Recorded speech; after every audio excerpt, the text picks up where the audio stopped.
welcome to the Body for Minds podcast. I'm Katrina, and this space is for ambitious mums who want to reconnect with themselves, their bodies, and their ambition without the burnout. Today's episode grew out of a reflection I recently shared with my community. It clearly struck a chord, so I wanted to explore it more deeply here. Because this topic, the mental load and why you're still the default even when your partner steps up, is about so much more than logistics. It's not just who does what, it's also about emotions, relationships, and the social expectations that quietly shape how we each show up at home. And I want to unpack that with you, not to offer another fix, but to make sense of why it feels this way in our body and how to start shifting it from that deeper place. When we moved last year, new house, new jobs, new school, new routines, basically new everything, my husband and I had to completely renegotiate our mental load. Who does what done even means, what we each need to feel supported, while still figuring out how things work, because we also moved to a completely new country and continent. It's been a process of trial and error, and honestly, it still is. Because even when things look fair on paper, reality keeps shifting. Kids grow, work changes, and new things get added without anyone quite noticing. And somehow the invisible load often naturally starts sliding back onto the mom's shoulders. Take a breath here. Notice what happens in your body when I say that. And somehow the invisible load often naturally starts sliding back onto the mom's shoulders. Do you feel a little tightening? Maybe a small sigh? That reaction is your body saying, yes, this feels familiar. And here's something I realized during that process. Even when my partner took full ownership of certain tasks, my brain didn't fully let go. There was still a quiet vigilance, a mental checklist running in the background. It wasn't about trust in him. It was about my nervous system learning to feel safe without monitoring everything. I sometimes felt that logistics weren't organized early enough, for example. And I worried because I knew I'd likely be the one dealing with the repercussions if things didn't work out. But I also learned that even if things aren't done on my timeline, they can still work out. And while, yes, I might end up handling some of the repercussions, I'm not alone in solving the problem either. And you know what? Yes, sometimes things fall through the cracks. It happens to both of us. This doesn't mean that we have it all figured out.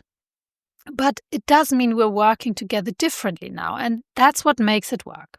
Over time, I realized that balancing the mental load isn't just an organizational challenge. It's a relational one, and beyond that, a socio-cultural one. Society still looks at mothers and fathers through completely different lenses. When the house is messy, it's her fault. When the child shows up to school in mismatched clothes, it's a scandal if mum does it, but adorable if dad does. The same behavior, two completely different judgments.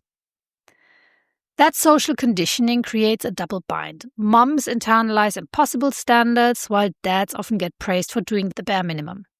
And yes, I know, you know all this, but bear with me. So even when a dad wants to step up, he'll never face the same judgment or pressure to get it right. And it's this gap between society's praise and his wife's criticism that makes it feel so personal. Because if everyone else thinks he's doing great, why would she criticize him so much? It's because society has different standards for her than for him. In this scenario, both lose, unless we can empathize with why there's this disconnect in the first place. The lived realities are so vastly different, and that is neither your fault nor his. So how do we break that pattern? Do we start showing up with mismatched socks and messy homes? Maybe sometimes, yes, why not? But that's not really the point. It's about noticing the discomfort that surfaces when we challenge those standards and realizing that it's not personal weakness. It's cultural conditioning lodged in our bodies. And this is where empathy really matters too. While mums often internalize the pressure, dads can start noticing the imbalance in how society treats them. When someone says, "You're such a great dad for doing school drop-off," imagine him replying, "I'm just doing my part. I wish my wife would get the same credit for doing drop-off." Because really, that's the mirror of the equal pay conversation, just in the whole. He gets more praise for the same work, just as men often get more pay for the same job. That kind of awareness doesn't fix everything, but it makes the invisible double standard more visible, and that's how change begins. And that's how empathy begins, because you can understand each other better. And maybe most importantly, we have to keep the discussion going. Mums learn to recognize and voice what they carry.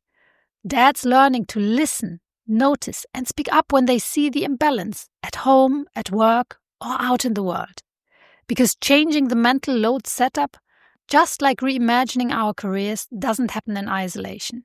It always involves the people closest to us. So take a deep breath here.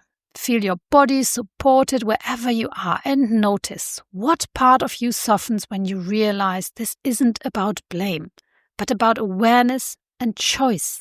The reality is we won't change society overnight.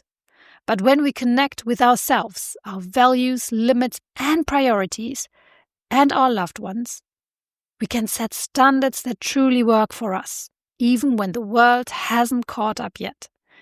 It always comes back to self-connection, clarity, and the confidence to choose what fits your family together.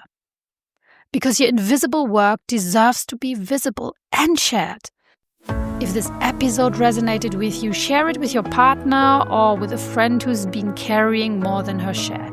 And if you'd like reflections like this sent straight to your inbox, you can join my newsletter.